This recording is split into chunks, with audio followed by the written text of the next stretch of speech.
Man ir pačiam buvo sunku žiūrėti artimą kaip lygų. Galvojau, čia apgauk arba apgautas būsi lyga. Niekad neregiau, kad aš galiu pakeisti pasaulį. Pradėjau knaisyti širdį supuvusiai makaulį. Radau tam purvo tiek, lyg būtų anglės šachtą. Nusprendžiau į save iš laukinio primato. Ieškojau angelo gaidos, bet suradau tik velnę. Ir supratau, kad aš buvau šio blogio nusipelnęs. Jeigu nenori kest, turi praeit per kančią. Ir jeigu nori šilumos, turi žinot, kas yra šalčiai. Mum neišės surasti tiesos, kol patys sau meluojame. Mum neišės.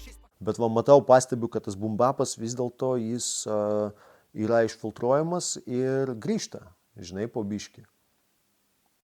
Nu taip, taip turėtų būti, žinai, ypač, žinai, kam ten dviračius kartais išradinėti.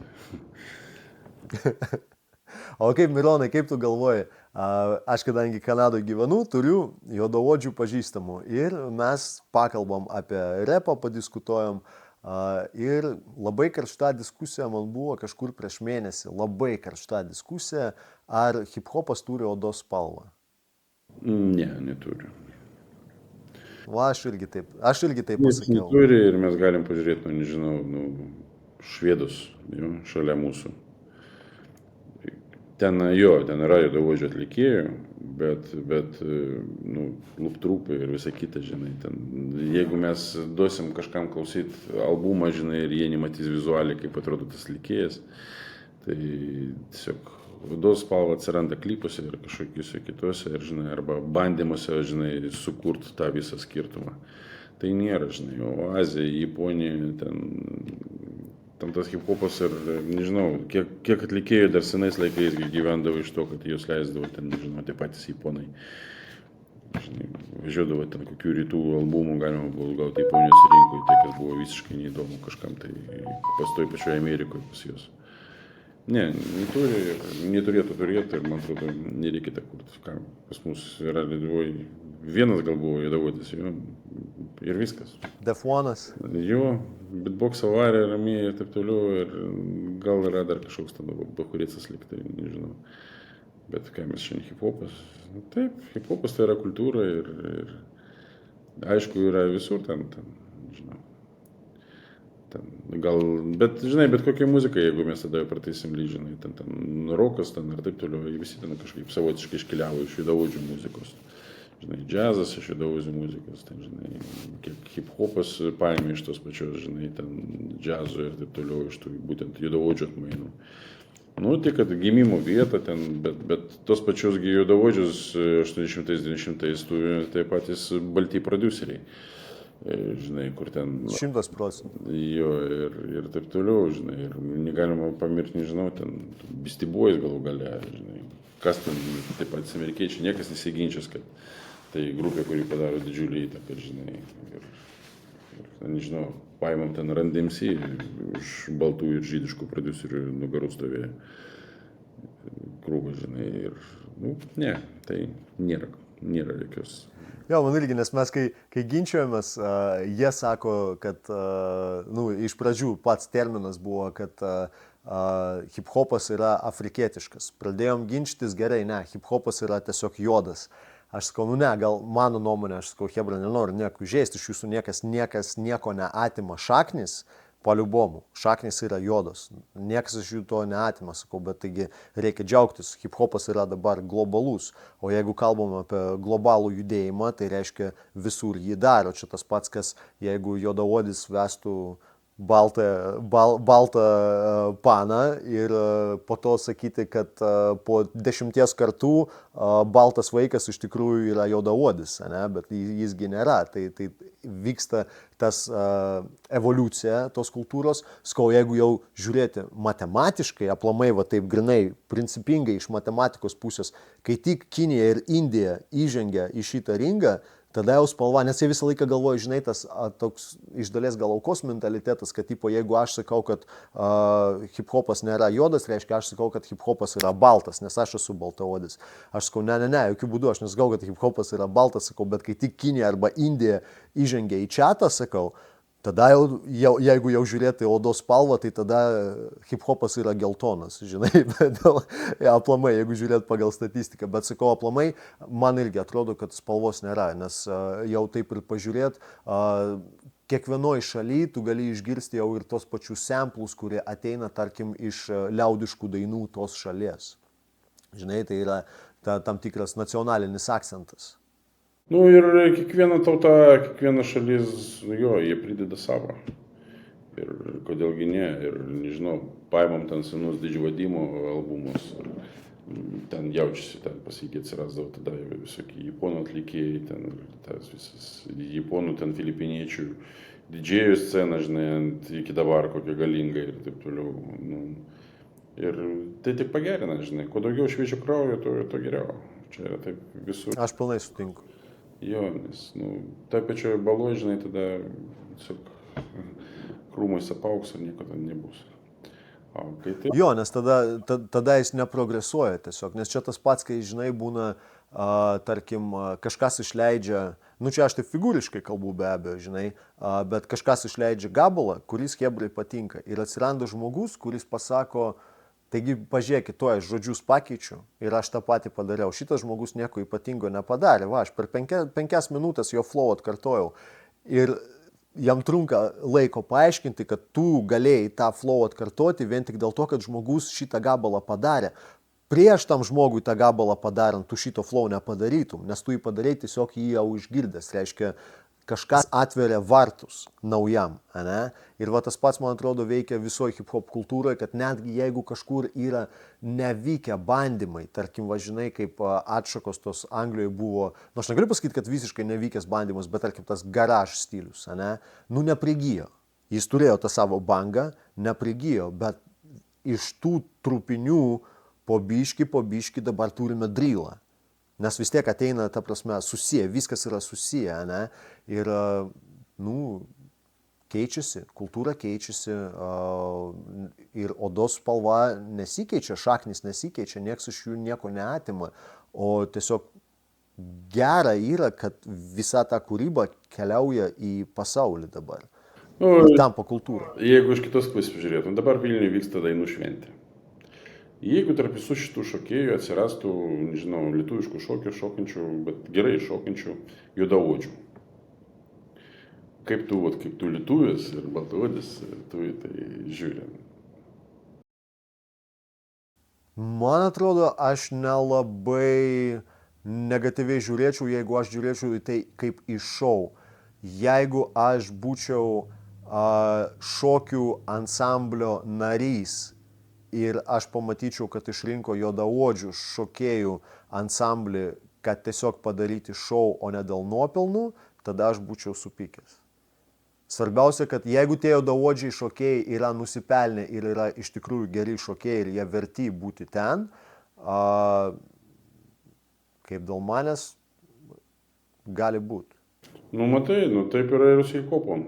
Kiek tų baltų atlikėjų, baltų prodiuserių, baltų didžėjų ir taip toliau. Kiek jie per visus tos metus, kiek jie įnešė į tą hip-hop kultūrą. Žinai, ten, kai kurie iš jų, kur ten ir juodaodžiai, ten nelabai ten panašus, bet, žinai, ar kiek latinus, o kiek ten visko, jų pačioje rinkoje, kuris tas patys juodaodžiai kaifuoja, nuo kurių. Būtent, jo. Aš man atrodo, pasaulis, mes tokie maža planetikė, čia, žinai, dar piktis dėl tų spalvų, žinai, čia kaip. Aš visą laiką pas save virtuvę aš irgi mėgstu, kad pas mane būtų ten, nežinau, pas mane dabar ir indusai, ir lietuviai, ir ten, nežinau, ir ukrainiečiai, viskas taip sumaišyta, supinta ir nuo to tas tik įdomiau ir tas kultūriniai mainai tokie, tas kažkaip vienas praturtina kitą. Tai vat ir hip-hopo ribose visas šalis, visi skirtingi atlikėjai labai gražiai praturtina. Ir iš to tik pliusai. Man atrodo, hip-hopas daug laimėjo, dėl to, kad ten pradėjo daryti švedai, norvegai, japonai, ten taip pat indusai, ten dievai žino, kas Australijai, nu, tai vat, kodėl ne? Dėl australų man labai įdomu, žinai, ar nežinau, tu kaip melomanas turbūt pastebi, bet aš visą laiką jokios iš to, visi kalba su dideliu akcentu, o kai dainuoja kaip amerikiečiai. Tu pastebėjai tą dalyką? Taip yra. Nors turėtų kaip britai, bet jo, dainavime yra tas kažkodėl pas jus. Nes jeigu vis dėlto ten nusikaltėlių kolonijos buvusios britai siuntinėja visus šilės. Bet Australija tai yra, aišku, tai yra atskiras, tai yra unikali kultūra. Ir ten tiek Azijoje, ir Europoje, ir Amerika, ten viskas vienoje vietoje, žinai. Jo, taip jeigu pažiūrėt visur, pirmi kolonizatoriai nekultūringiausi žmonės buvo, žinai. Tokių, žinai, kažkaip tam laivė, ten daplaut kažkur, tai, žinai, ten tie vikingai, žinai, tai ten hamlygom. Bet dabar skandinavai viena iš tokių ramesnių ir kultūringesnių kalbų, tautų. Žinai, jie visi gražiai stovi eiliai. O mes stumdomės.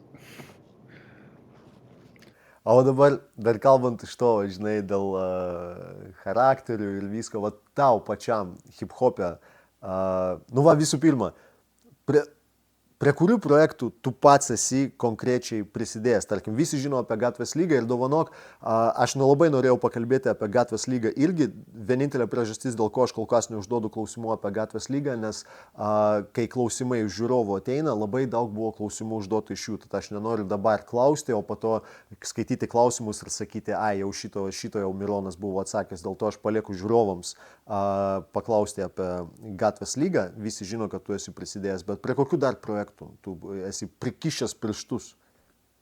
Ne, tai vis dėlto Gatvės lyga, tai hip-hop LT, ten, kad aš būčiau kažkokius ten grupės narys, ne, tokio nėra, nors ten sindikato albume pirmam kažkaip parašyta, kad aš ten esu MC.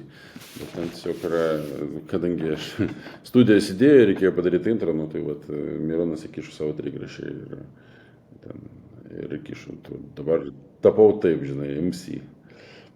Žinai, o šiaip tai ne, leidybiniai kažkokie dalykai, mes, žinai, yra tokie atlikėjai, žinau, kaip tas pats pas mus, kuris ten gyvenime, žinai, nebūtų savo albumą išleidęs, jeigu jam kažkas tai nespardėtų į užpakalį, žinai, ten, ar Saniokas ten spardė, dar kažkas tai, bet nors daug kas nepatidėjo, tai visą laiką buvo smagu išleisti. Ir aš, pavyzdžiui, vienas iš mano mėgstamiausių albumų jo, kur buvo išleistas.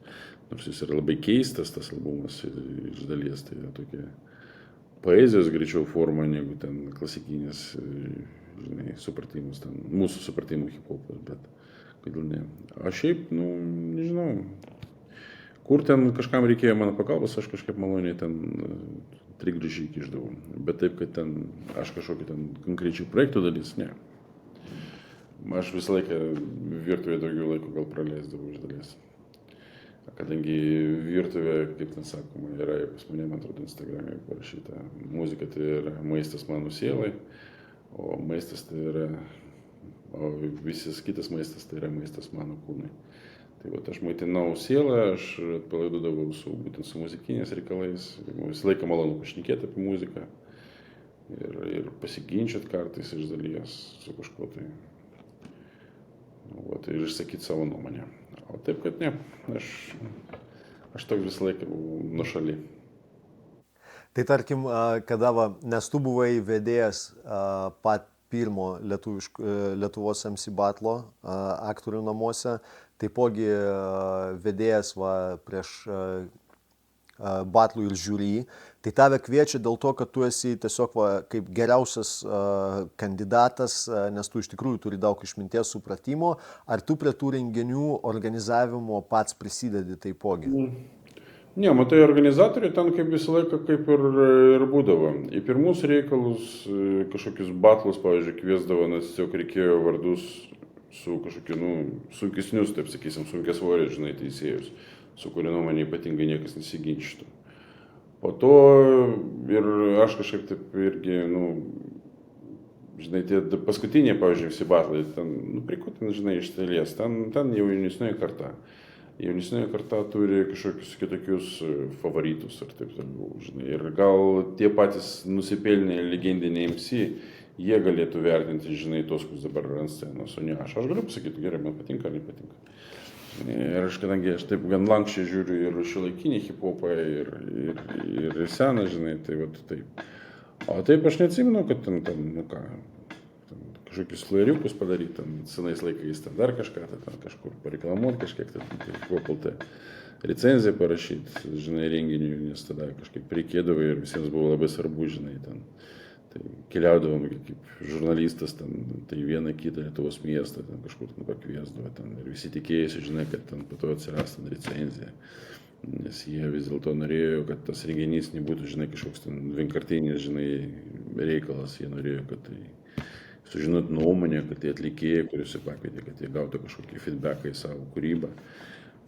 Aš toks daugiau kaip žurnalistinė pusė, žinai, dėl to tos recenzijos visos ir kažkokie renginių recenzijos, po to, sakykime, tai kažkaip mes visą reikalą tą sustabdėm, nes tai pasidarė ne visiškai aktualu, gal tik pačiam atlikėjui, bet tai sušalo visas tas reikalas.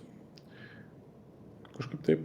O šiaip taip, kad, žinai, ten viskas dabar, čia susėdama, aš ten mamanė, ten pekas, ten dar kažkas dabar organizuojam kaip konsibatlų, to konkrečiai nebuvo, žinai. Ypač, kad jie puikiau ir geriau už mane žino, kaip reikia organizuoti. Aišku. O man dar įdomu, kadangi aš pats darau su Paška, mes darom tą kuvierą, prie tokio produkto kaip rūbas senais laikais buvai prisidėjęs, ar ne? Ne, rūbas ten kiti žmonės. Aš, man atrodo, netgi neturėjau nė vieno rūbo. Iš jų nieko. Kažkaip aš nešioju, ypač, kad aš toks nestandartinio dydžio, man visą laiką būdavo, net tais laikais sudėtinga su dydžiais rasti. Rūbas ten kita chebra padirbėjo ir ten pato kitas ten, žinai, jie ten darė savo verslą. Tai vėlgi buvo iš dalies gal Lenkų kultūros įtakota, nes pas Lenkus tą visą kultūrą su drabužiais, tu visais ten žymiai anksčiau, tie visi brandai ir visa kita atsirasdavo, mes tada dar labai gražiai visi nešiodavom tos lenkiškus drabužius, bet kad kokybė buvo gera. O Lietuvoje kažkaip tų skate-shopų netgi ypatingai ir nebuvo niekad. Buvo pas Sanioką, nebuvo skate-shopas? Buvo čia vienas kitas, bet kažkaip jie labai vis tiek, žinai, tas pats rūbas, jeigu imt, pavyzdžiui, aš žmogus, kuris mėgsta, kad, jeigu aš jau turiu megztinį, kažkokį, nežinau, jeigu aš ateinu kažkokį tūsą, ten nebus dar 50 žmonių su tokiais pačiais megztiniais, jeigu, aišku, iš nekokį sindikato koncertą ateinu, žinai, kur ten tikisi, kad bus šitą. O tos firmas jie vis tiek, jei neleis, mes paleidžiam naują kolekciją, ten bus 50 skirtingų dalykų. Dar kiekvienas dalykas ten 10 skirtingų spalvų. Tai aš kažkaip mėgstu tos tokius, žinai, aš turiu, žinai, aš tai turiu. O rūbas, kai eidavo, vis dėlto jie gamindavo ten vieną kitą modelį, žinai, ten pardavinėdavo tą vieną kitą modelį, dėl žinai, kiek laiko. Ir daug kas iki šiol turi, ten, žinai, nešiodavo. Plius dabar, kur ten, pavyzdžiui, ten, kai kurie mano pažįstami nešioja tos mūsų tokius šaravarinius kelnius, kur čia gamina, pavyzdžiui, tai, tiesiog, aš žinau, kad tai ne mano, žinai, stilius, o aš taip. Kažkaip taip. O drabužiai tai vis dar irgi hip-hopo kultūros dalis ir labai svarbi. Pas kiekvieną reperį, man atrodo, ten atsiras kokių 20-30 batų, bluzonų, dievo žino kiek, kurios ten gal nenešioja, bet to kažkam ten iš visą duodi. Maikių ten dar kažko, tai nes ten toks. Yra, taip yra, jo. Fetišas savotiškai, žinai, ten, žinai, čia kaip. Ten vieną mano pažįstamą galės suprasti, kokiu velniu, žinai, reikia ten, nežinau, kokiu Adidasų superstarų turėti ten 20 kažkiek rūšių, žinai, kai jie visi atrodo praktiškai vienodai. Tai yra kultūros dalys, žinai.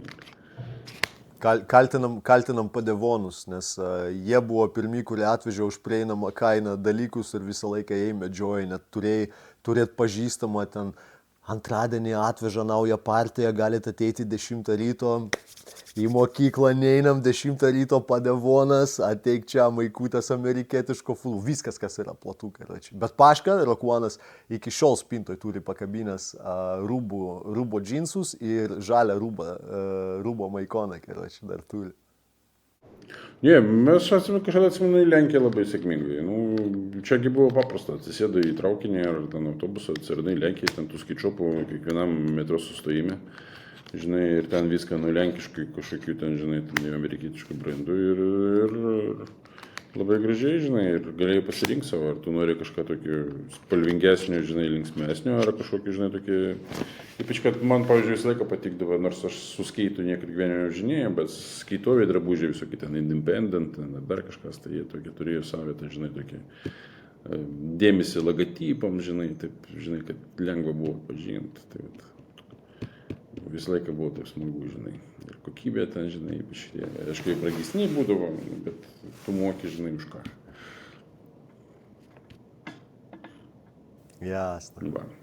Nu, žiūrėk, judame dabar prie tokios rubrikos, kurią įsteigė Klaipėda Rek, Valdelio buvo pasiūlęs juokingą istoriją, jeigu turi trumpą. Per praeitą podcastą pamiršau Tado paklausti Fanktiemo, su tavim negaliu praleisti galimybės. Juokinga istorija. Nu ką aš žinau. Aš nelabai kažkaip, tu pavyzdžiui, žinai, kad mane savo laiku per kažkokius vakarėlius painydavo su, tiksliau, painydavo su manim. Panašus. Ir mūsų sakė, kad tai iš dalies yra ir pliusas, žinai, ir kažkaip dar. Ypač naujesniai kartai, jie gal daugiau pažįsdavo mano veidą, žinai, mano barzdą ir taip toliau, o jis kažkaip irgi su akinukais. Tai ir galėjo net gal ir leisti kažkokį vakarėlį, žinai, ten nachaliavo, žinai, ir ten kažkas tai daugiau dėmesio, žinai, skyrė, žinai, kaip taip. Tai vat, nežinau, taip lygiai taip pat, kaip kai kurie aš turiu pažįstamus, kurie man tvirtina, kad aš galvoju, kad visą gyvenimą galvoju, kad Bandžius yra tavo brolis. Žinai, jūs abu tokie panašus, žinai, tokie drambaliai. Žinai, tai vat, turiu tokių giminių, žinai, kur šiaip iš tikrųjų, jeigu turėčiau tokį brolį, žinai, kaip Bandžius arba ten tai puikų mėlis. Nežinau, juokingi istorijos ne, aš taip, tokie kažkokie smulkmenos. Bet pasakyk, nors kartą, kai pritavęs prie ir pasakė, ar tu pasakėjai jo? Ką pasakėjai jo? Pasakėjai, kad jo, aš esu tipo, kad dėl prikolo pažaisti. Ne, čia kažkas, žinai, gal jis ten pasakė, žinai, bet aš toks ramus, manęs kažkaip bijo žmonės. Ateina toks grįžta roža, žinai, tokia, žinai, dar aukštas, didelis, dabar jau storas.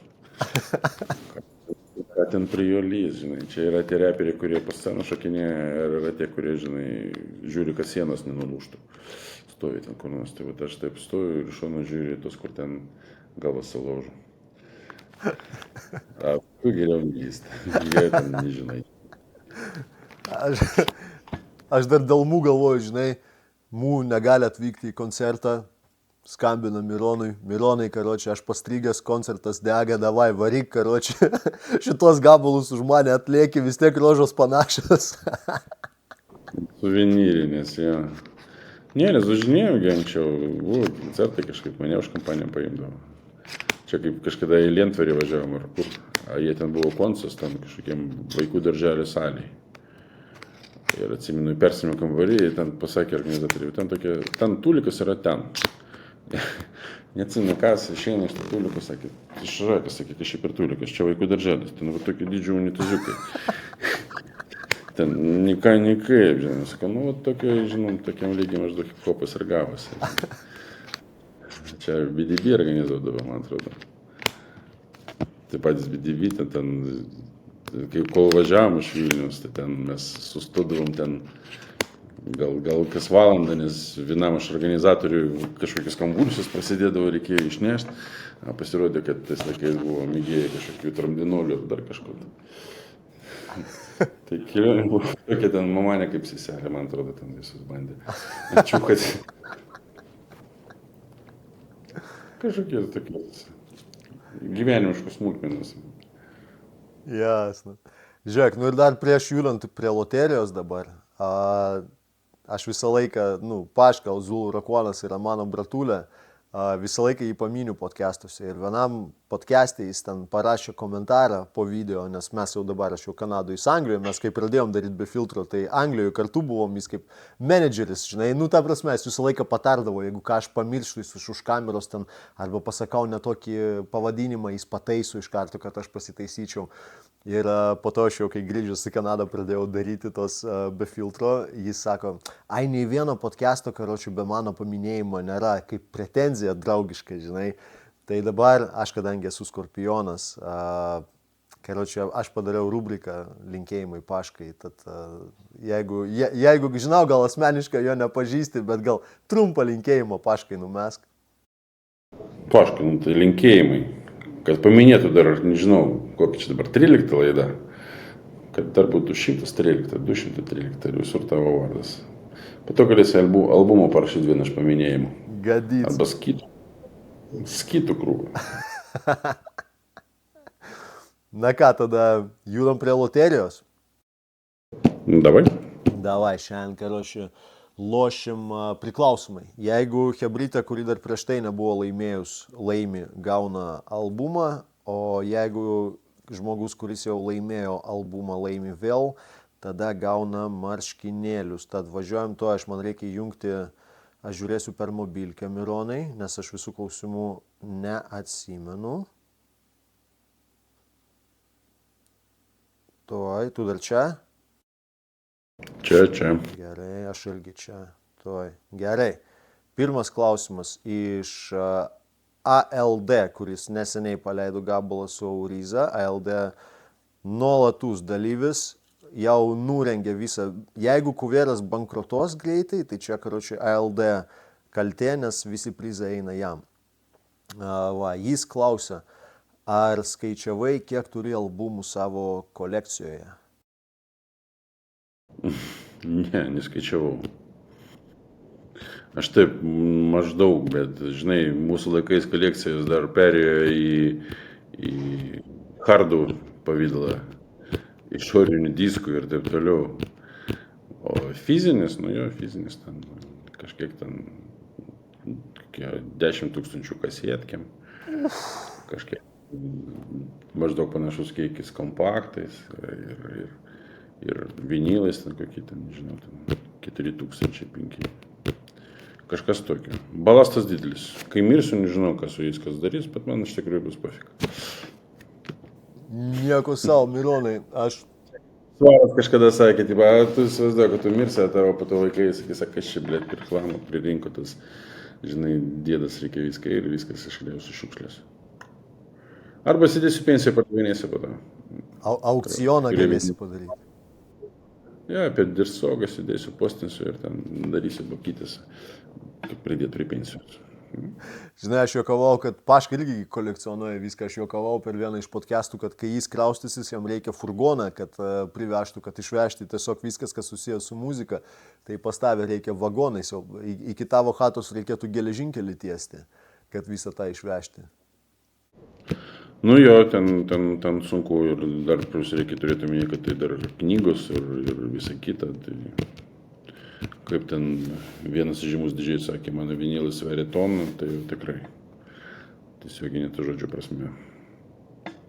Kai man reikėjo kraustytis iš Slovakijos ir į Lietuvą atgal, nu tai ten buvo jau visas sunkvežimis prikrautas. Porą draugelį sutiko man padėti dėžutę sunešti, tai mane prakeikė.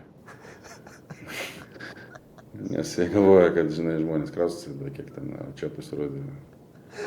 Gan daug. Čia kaip ir tą filmą Džentelmenų udačiai, kai reikėjo iškrauti radiatorius iš vaikų darželio. Gerai, važiuojam. Rolandas Važgela klausia. Mironui linkėjimai ir klausimėlis. Kaip šefo karjera? Gerai, normaliai. Skaniai. Nu, skaniai, nervingai, daugiau, aišku, tenka psichoterapeutų kažkokį pabūt negu šefų. Ir toks pabalansuot tarp valdžios ir tarp darbuotojų. Klausė jis toliau, kaip vertina nesenai nuskambėjusius restoranus gavusius Michelino žvaigždes? Nu, šiaip galvoju, kad sąrašas bus kitoks.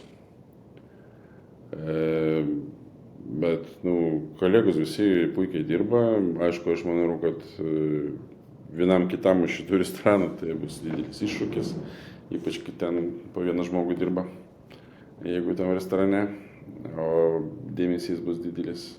Bet viskas gerai. Kitais metais bus gal šiek tiek kitaip tas sąrašas. Aš tai tikiu. Bet labai malonu, ypač, kad daug pažįstamų, daug draugų ir labai didžiuojuosi. Jasna, dar toliau klausė, ar pats turi tokių svajonių? Ne, čia gal daugiau jaunatviškas, žinai, toks dalykas yra, ar nori. Aišku, vis laik yra puikų, blechai ir taip toliau, bet tu puikiai irgi žinai, kad su ta žvaigždė ar su to paminėjimu kokia atsakomybė ateina. Ir koks tai yra stresas, kad, žinai, kitais metais tu neprarastum tų žvaigždės, kad dar kažko, tai, žinai. Po to jau reikia laikyti markę, viskas. Jo, čia, žinai, dėl to kai kurie šefai ir užsienyje savo laikais ir atsakinėdavo savo žvaigždžių ir uždanėdavo savo restoranus, žinai, su 3 žvaigždėm. Nes tiesiog norėjo ramiai dirbti ir kad pas juos nelystų karavanais ten snobai, kažkokie feikovi, žinai, žinovai ir taip toliau. Bjaurūs hipsteriai. Oi, jo. Pilna. Hipsterių. Ir dar klausia dabar, ir kam iš Lietuvos reperių duotum Michelino žvaigždę? Remiantis standartais, kuriais vertina Michelinas pas mus, aš duočiau sindikatui, aš duočiau Misai, aš duočiau Despotams, aš duočiau Lylui. Tai jau tokie 4, kur galima duoti ir nesigailėti. Vieniems už nuopelnams, kitiems už originalumą. Hebra, matot, visiems po žvaigždę padalino Mironas. Dosnus žmogus. O paminėtų gali būti ir daugiau. Nes ten Michelinas yra irgi tie, kas gauna žvaigždę, ir tie, kas yra paminimi. Tie, kas gauna už savo ekologiją, ir tie, kas gauna už savo kažkokį jaunatviškumą. Kravanui dar galima irgi duoti. Irgi toks standartinis produktas su kažkokia neblystančia sėkme, žinai, ir populiarumu. Ir pačiam malonu klausyti. Ir viskas. Iš tikrųjų yra. Žinai, jeigu taip, aš taip iš bumbulo, aš ten skaičiau, ten komentarą, kaip buvo klausimas, bet kažkaip taip neturėjau progos tiksliai pagalvoti. Bet visą pirma ateina šitie vardai. Jasna. Pažuoju, kai kuriem padėjau. Dabar klausia, prisikėlė iš mirusių Robinzono Kruzo autorius Danielis Defoe ir klausia, klausimas Mironui. Bet beje, Danielis Defoe tai buvo ne tik rašytojas, jis taipogi buvo žurnalistas ir šnipas. Tad atsargiai su atsakymais, Mironai, turim šnipą karlačią. Klausimas Mironai, kaip vertini oldschoolinį rapą ir šių dienų?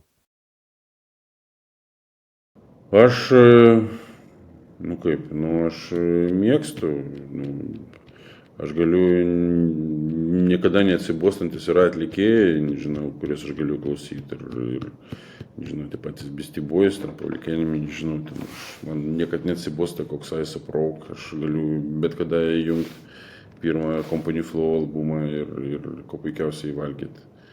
Ir dabartiniam yra, aišku, tokie, žinai, dalykai, kokie turiu, bet, kokį nueidvan, kokį Denzel Curry, ten buvo kada čia prieš metus, tai puiku.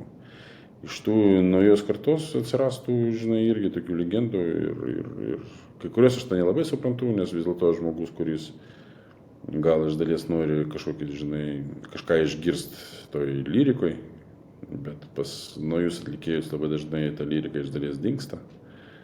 Taip atsitiko. Tokie nauji laikai, kiti standartai ir trumpesni pasidarė tie gabalai, kadangi žmonės nepriima, žinai, kažkokių ilgesnių tokių. Ir tie albumai nepasirodė. Kitokios taisyklės. Bet kodėlgi ne, ir to bus, ir man labai patinka iš dalies tai, ką keliauja dabar, netgi pas tos, nežinau, atlikėjus, kurios pačius atlikėjus nemėgstu, bet jų muzikinis pusės yra puiku, nežinau. Koks Lil Wayne'as, koks nors, aš gal neklausyčiau kaip muzika, žinai, ar ten tas pats 6ix9ine, bet bendrai tas visas produktas, žinai, ir tas visas toks epatažas savotiškai. Ir ta muzika, kodėlgi ne, aišku, labai kažkaip dingsta tas, nu, gal kaip ir mašinos, žinai, gatvėjus, tokias dabar kartais labai yra sudėtinga atskirti, žinai, kokius ten firmus tą mašiną važiuoja, nes jos toks kažkoks tarsi vienas dizaineris arba viena, žinai, kontora jiems daro visiems dizainą ir jeigu jau ten mašina kažkokia kreminės spalvos, reiškia, jinai bus elektrinė. Tai anksčiau vis dėlto buvo tas standartas, kiekvienas turėjo kažką turėti savo unikalaus, išsiskirti, žinai, jeigu ten jau tu išgirsti, žinai, ten Cypress Hill, ten, žinai, gabalo pradžią, tu jau žinai tiksliai, kad tai Cypress Hills, jeigu Wu-Tangai, tai žinai, kad Wu-Tangai. O dabar viskas kažkaip taip savotiškai susilieja, žinai, bet ir iš to atsiranda perliukai, išskrinta. Nu ir prašo išskirti po vieną favoritą iš abiejų laikų. Bet po vieną. Po vieną? Bet dovanok, jeigu būtų įmanoma išskirti iš abiejų laikų po vieną favoritą iš lietuviško hip-hopo, jei galima. Ir sako ačiū. Po vieną favorito. Iš abiejų oldschoolinių ir šių dienų lietuviško repo. Nu, jeigu taip jau imt po vieną, iš tikrųjų, gal, kaip tai nebūtų keista, aš gal vis dėlto paimčiau, žinai, iš senų laikų poną mūsų misiją, nes man jis skiriasi nuo visų kitų. Jis yra crazy, jis yra toks keistokas, žinai, aišku, kažkaip jos tos minėtus, kur Mišlino žvaigždės dalinų, irgi ten būtų gaila palikti, žinai, iš borto. O iš šiuolaikinio, ką čia tokio iš šiuolaikinio? Kažkaip, žinai, čia atsiranda tas, būtent tas sunkumas, žinai. Vienas dalykas, kai tu matai jūs gyvai, kitas dalykas, kai tu klausai jų albumus. Vis yra atlikėjai, kurios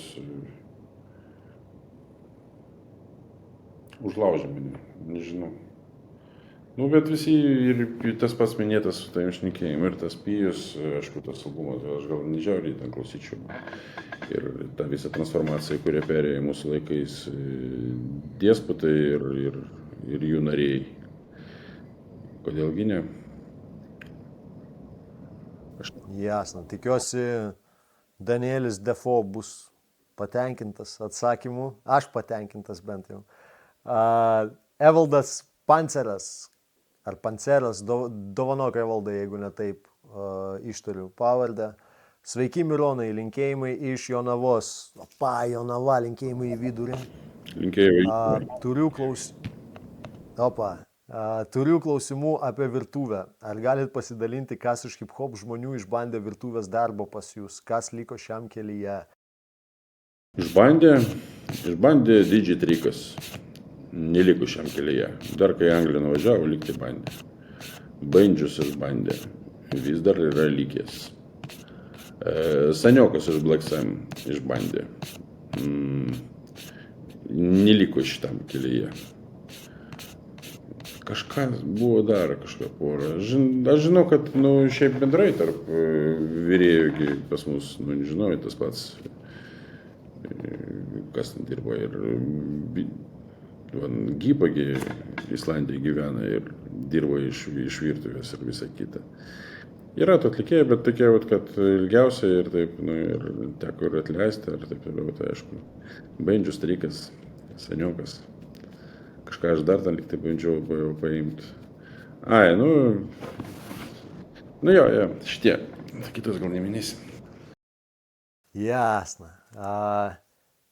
Gatvės lygoje turėjote rubriką Hip Hop virtuvę. Ar esat kokį receptą pritaikęs ir savo darbo meniu? Jei taip, koks jis buvo? Ačiū Kulkui už įdomią rubriką. Dėkui tau, Evaldai ir Mironai. Ar buvai pritaikęs? Mes kažkada tai gamindavom per tą visą, kur buvo video, tai su mamanė mes darėm per COVID. Ten mes darėm tos sparnelius tokius aštrius. Tai vat, dalys visą šitą reikalą, tas glazūra, ta aštry su visais tais atstais, su visko. Aš ją pritaikiau ir vienam restorane jinai iki šiol Vilniuje yra likus. Nes, žinai, ten, paimi ten kokį ten knygą, ten jinai yra apie kalėjimo maistą, nelabai čia kur pritaikysi, nes ten iš tikrųjų labai daug tokių, žinai. Ten snupute visi patiekalai, ten yra tas amerikietiškas standartas, viskas yra labai riebų ir nesuprantam, ar tai yra skanu ar neskanu, nes pas amerikiečius labai dažnai, ypač pas juodaodžius, yra toks savitas, žinai, maisto supratimas. Aišku. Bet ir albumas. Dono, pertraukiau tave? Ne, viskas tvarkoja. Aš jau kaip ir baigiau. Gerai. Da Auri klausia, Auriza tavęs klausia, sveikas, kodėl repo kritikas, o ne reperis ir ar yra tekę repuoti pačiam? Repuoti pačiam. Tais laikais, kai mes bandėm viską, aišku, tekiu, žinai, aš atsimenu, pasirinkdavau ten sunkius DJ Crush'ų instrumentalus, žinai, ten tokius psichodelinius, ypač, kad ten tas lėta tokia maniera, žinai, jo grojimo kažkaip nereikėjo ypatingai, žinai, kažkokį ten, kaip MC ypatingų sugebėjimų turėti, kad pataikyti visą šitą tokią nuotaiką. Jo, ir aš įdavau kažkiek tai namuose. Viena kasetė, kita kasetė. Yra žmonių, kurie tai yra girdėję ir iki šiol man primena apie tai. Aš šiaip, juoda balta kažkada Šauliuose buvom laidoj prieš kalėdinį. Ten kažkaip visiems buvo labai gera nuotaika ir Bruklinas, ten Kastėtas buvo ten. Jie užkūrė ten tokį freestyle ant valandinį. Tai kažkaip į mane įpynė su kažkokiais ten tokiais durnais tekstais apie kefyrą ir sėdėti namuose. Ir ant to ir vadusi, kažkaip kažkokias studijas, albumus, gal būtų ir smagu, bet mane kažkaip niekas niekad neįtimpė. Man atrodo, kiekvienam savo. Jo, aišku, man atrodo, juodo balta savo laiku atkentėjo daug žilų plaukų, nes mes irgi, kai buvom nuvarę, mums gale, kaip visą laiką gale, davai gal freestyle ir sako, tik nesikeikit, nes gali būti, kad žmonės klauso. Neiškentėjom, po to sako Hebrytė, aš tikiuosi neklausė tie vadovai. Toliau. Tais laikais radio kitaip gyvena. Jo. Toliau. Jo, bet, geri laikai. Man tai nostalgija iš tų laikų, žinai, yra. Dabar, kalbant apie radiją, mes turim 2 klausimus. Vienas iš atsiuntė į Be filtro e-mailą, kitas uždavė per Facebooką. Ir klausimai tokie patys, tik kad skirtingom kalbom buvo. Tai Street Credibility paklausė, sveikas Mironai iš Klaipėdos, kodėl uždarė Gatvės lygą, dėl ko. Ir lygiai tą patį paklausė D. Hunter per e-mailą, paklausė, kas privedė prie Gatvės lygos eterio pabaigos. Pagrindiniai vis dėlto, man atrodo, dalykas, kiek aš žinau, buvo, kad, nes jeigu kas pastebėjo, tai kažkaip paskui prieš gyvavimą, prieš uždarimą aš ten nelabai lakščiau, iš tikrųjų, Gatvės lygą, aš tiesiog nusintinėjau ten persintinimo manimo zoną ir taip toliau. Bet Zipai, kaip radės, jie pakeitė savo formatą ir jie praktiškai pas juos neliko jokių autorinių laidų. Ir kažkaip tai būtų nelogiška laikyti mūsų, kadangi vis tiek Gatvės lygai niekad nebūdavo Zipuose kažkokia komercinė laida, mes ten jiems nekurdavom jokius pinigus. Tai jie pakeitė savo tą formatinį reikalą ir gal iš dalies kažkaip tai ir darbų pas visus atsirado labai daug, ir pas mane, ir pas mamanę ypatingai daug, ir pas Mantinį.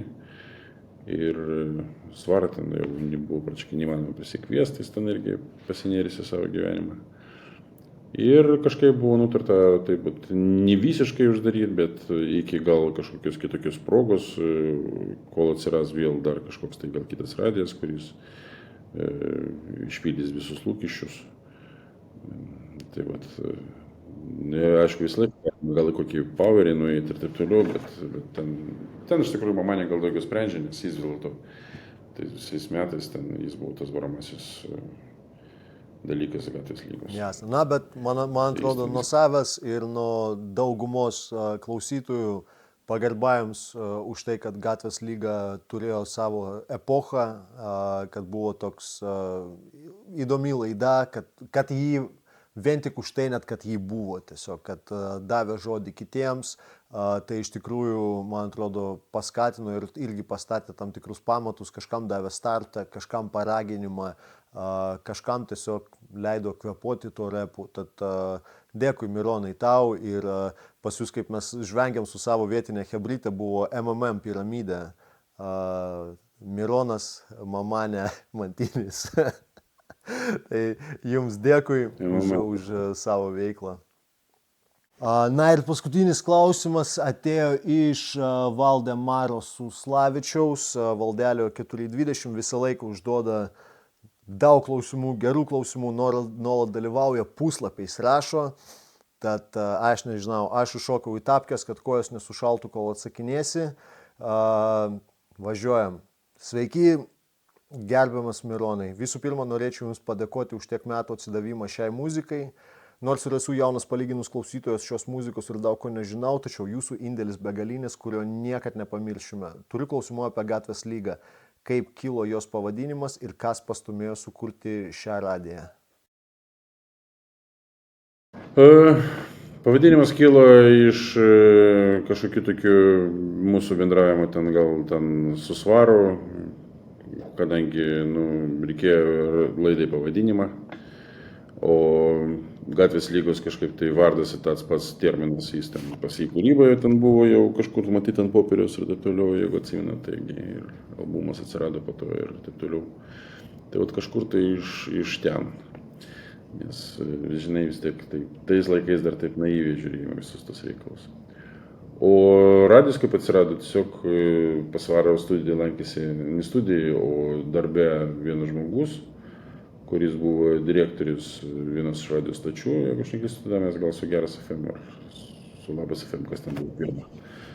Tai ir jie kažkaip norėjo autorinių laidų, hip-hopas tada kaip tik kažkaip pradėjo šiek tiek garsiau šnekėti ir Sindikato albumas jau likti pirmas buvo išėjęs. Tai jau atsirado tas dėmesys ir jis pasiūlė, žinai, gal norit.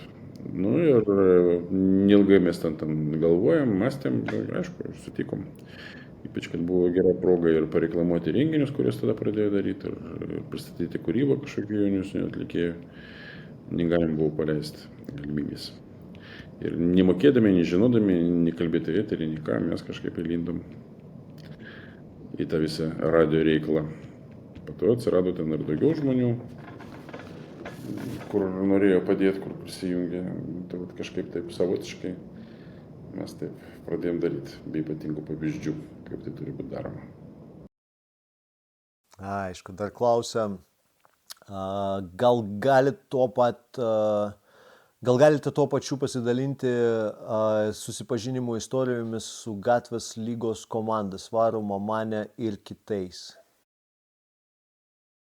Tai Mamanė kitais laikais jis jau kaip ir pradėjo būti su Sindikatu kartu, nes kaip Svaras vis dėlto pirmi dalykai buvo rašomi, jisgi, kas žino Sindikato istoriją, ten buvo Svaras ir Giga, dėl to G&G, po to vienas panaitis dingo, liko Svaras ir Svaras pradėjo toliau ten visą šitą reikalą.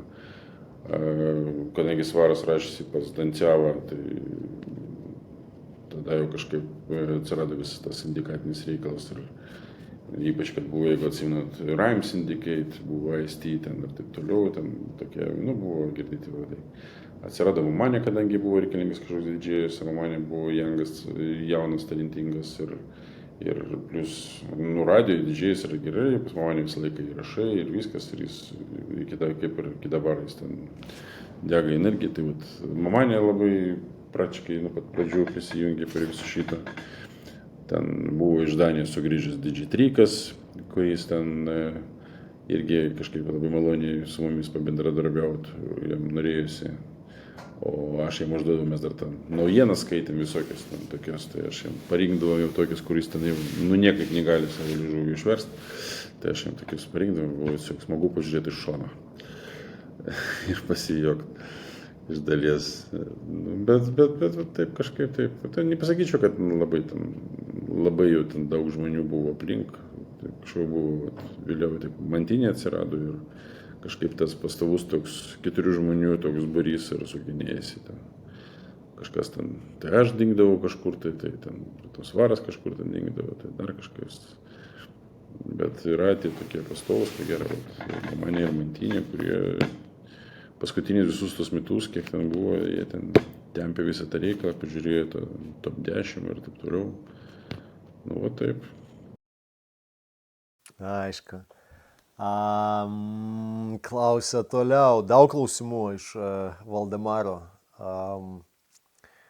Kodėl pasirinkote šį muzikos žanrą? Ar tai paskatino tuometinis šios subkultūros vystimasis, ar kažkas kitko? Nežinau kodėl, bet pas mano teta, jinai kažkaip su ją visą laiką jinai veždavo ten kažkur tai plokštelės kažkokius ir pas ją namuose visą laiką būdavo kažkokie disko įrašų, žinai, tais laikais kažkokie džiazo, žinai, ir taip toliau. O kažkaip tai labai logiškai, kad ta tokia ritmika gal iš dalies jinai kažkaip taip eina į tą galvą ir po to, kai tu pradedi išgirsti, žinai, ten vis tiek atsirado, reikia atsiminti 900 ten kažkokius jau vokiečių televizijos, žinai, ten kažkokie ten transliacijos Lietuvoje. Atsirado pirmi ten kažkokie klipai, galima jau buvo kažką pamatyti. Nu ir va, taip kažkaip prilipo prie to širdies plakimo, žinai, prie to ritmo. Nors buvo etapai, kai vis tiek yra kažkokie tokie hardcore, žinai, tokie rokinė, teko klausyti daug ir mokykloje ten, pavyzdžiui, pas mane buvo toks geras draugelis, jis užsiminėjo pankrokų iki dabar, ten važinėjo po pasaulį su savo grupė groja. Tai vat, jis man tada gyveždavo ir visokius irgi, ir Beastie Boys ten kažkokius ten, nes pankroko scena vis tiek, jinai kažkiek senesnė iš dalies. Tai Beastie Boys pankrokiniai albumai, ten kažkokie trekai, ten dar kažką, ten, plus pankrokeriai priiminėjo hip-hopą kaip tokį juodaodžių pankroką, žinai, kažkokį tokį protestinį tokį formą. Tai vat kažkaip tas hip-hopas automatiškai taip ir įlindo ir nors visi tikėjusi man tėvai ir taip toliau, kad aišku, čia yra toks laikinas dalykas. Bet kaip matot, iki žilo plauko vis dar yra ir nedingsta. Žinau, gerai, tai yra blogai. Tai yra puiku. Mačius ir dalyvavus tiek metų įvairiose hip-hop renginiuose, laidose, koks įvykis įstrigo labiausiai?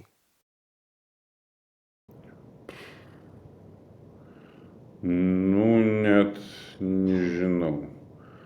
Gal, žinai, tie visi festivaliai, kuriuos kažkada tai ten tekdavo važinėti, nes tai yra toks, kur, žinai, daugybė tūkstančių žmonių, jie visi, žinai, tokiam vienam ritme ir tu tiesiog tas keletą dienų net nežinai, ką bėg žiūrėti ir kur kas bėgti. Tai yra kažkaip taip, o kad kažkoks toks įvykis, nežinau, žinai, nėra taip, kad ten, jeigu aš būčiau, kaip vienas mūsų, man atrodo, gal net bendras pažįstamas, ten didelis Cypress Hill gerbėjas, jeigu jis ten kur nors ten pagertų kartu su Berilu ir Sandogu, tai įsivaizduoju, kad būtų gyvenimo įvykis. O man, nežinau, aš vis dėlto, tai vis dėlto koncertai, renginių, žinai, tas toks bendravimas kartais su atlikėjais. Nes mes visi, man atrodo, klausytojai, mes kažkaip kitaip matom tos atlikėjus, mums atrodo, kad tai žvaigždės ir taip toliau, ir labai dažnai tu supranti, kad tai tiesiog prasti žmonės, kuriems yra iš tikrųjų labai irgi malonus tas feedbackas ir tas dėmesys ir tie keletą žmonių, kurie atėjo į jos renginius. Kažkaip taip. Čia, žinai, kaip klausimą kartais užduoda, koks tavo mylimiausias patiekalas, supratimų neturiu. Jasna. Nu ir viskas, tas to klausimai baigėsi, jis dar tiesiog parašė dar vieną paragrafą. Na, galėčiau jūsų klausinėti, nes iš tokio ampluo lūpų istorijos išgirsti įdomiausia, tačiau eterį perleidžiu kulkai. Dėkui Valdemarai, rašyk toliau, aš nieko prieš dalinti su tavimi eteriu, labai iš tikrųjų įdomius klausimus užduodai, gerai dalyvauji, man labai patinka, pagarba tau. Ačiū dar kartą jums, Mironai, už viską, be jūsų šios kultūros ir muzikos nebūtų. Prisidedu. Būtų. Prisidedu. Na kągi, Mironai, aš dabar maišysiu, o tu pasakysi stop, gerai? Davai, važiuojam. Davai, stop. Opa, va, hebrytė, nežinau, ar čia matys, ar aš kryto, karočiui. Visi popierį, nu, ant baltas turbūt nesimato. Nu gerai, važiuojam. Kasgi. Opa, na, ne veltui Robinzono Kruzo autorius prisikėlė iš mirusių, gauna panešioti kuvero rūbelius, nes tai yra Daniel Defoe, taipogi žinomas septolitas, mūsų geras, senas, pažįstamas iš Šiaulių, dalyvauja viktorinose nuo seno, jau yra iš tikrųjų laimėjęs ir 3 Sansi albumą, ir laimėjęs pirmą mano albumą, ir antrą mano albumą, o dabar dar Andriau laimėjai ir marškinėlius, tad žinai, jau visą mechanizmą ir schemą žinai, susisiek, išsirink ir gausi, dėkui, kad dalyvavai, sveikinam. Mironai, tau taipogi, kadangi, kaip visą laiką sakau, į svečius tuščiom rankom neateinam, prašau, nueik į mūsų puslapį, išsirink bent kurios marškinėlius, parodyk, ko tu nori ir pristatysim tau taipogi kartu su antru albumu, nes aš tau dar jo neišsiunčiau, tai va dabar išsiųsim iš karto visą pakuotę, karoči. Kontrolinė kulka. Dar ne, nes kontrolinė bus 3, aš specialiai bandau padaryti trilogiją, tipo ten. Nu gal vėliau paaiškinsiu, bet išsiganimas, purvas ir geresnis rytojus. Bandau padaryti, kad tai visa būtų susiję. Tad kontrolinį gerąją prasme, Mironai, gausi, tikiuosi, po metų pusantrų. Žiūrėsim. Malonu pabendrauti. Man irgi labai dėkui iš tikrųjų ir taip šiltai iš tikrųjų, žinai, aš tau kai parašiau, galvoju, žinai, būna taip, reikia pažiūrėti grafiką, gal, bet tu taip iš karto, jo, padarom, davai tiesiog susitarėm dėl laiko iš anksto ir padarom, buvo labai malonu ir aplamai tau didelė pagarba, aš tave tik tais 2 kartus gyvenime gyvai matęs, bet va, kiek mes kartais pabendraujam trumpai per čatą, visą laiką man malonu išgirsti tai, kad tu visą laiką prie reikalo eini iš karto. Tau nereikia vaikščioti aplinkiniais keliais, man tai labai patinka. Labai gerbiu tave, dėkui labai už tai, kad esi, už visą savo veiklą, už tos pamatus repo ir hip-hopo Lietuvos kultūros, už tai, kad stumėjai, įtakoji žmonės ir iš tikrųjų esi tas Lietuvos hip-hop kultūros stuburas, ant kurio ir laikosi viskas. Nebūtų tavęs, gal dar šliaužytume arba neišeitume dar į pakrantę. Čia загнул. Gerai. Tai ką? Viso?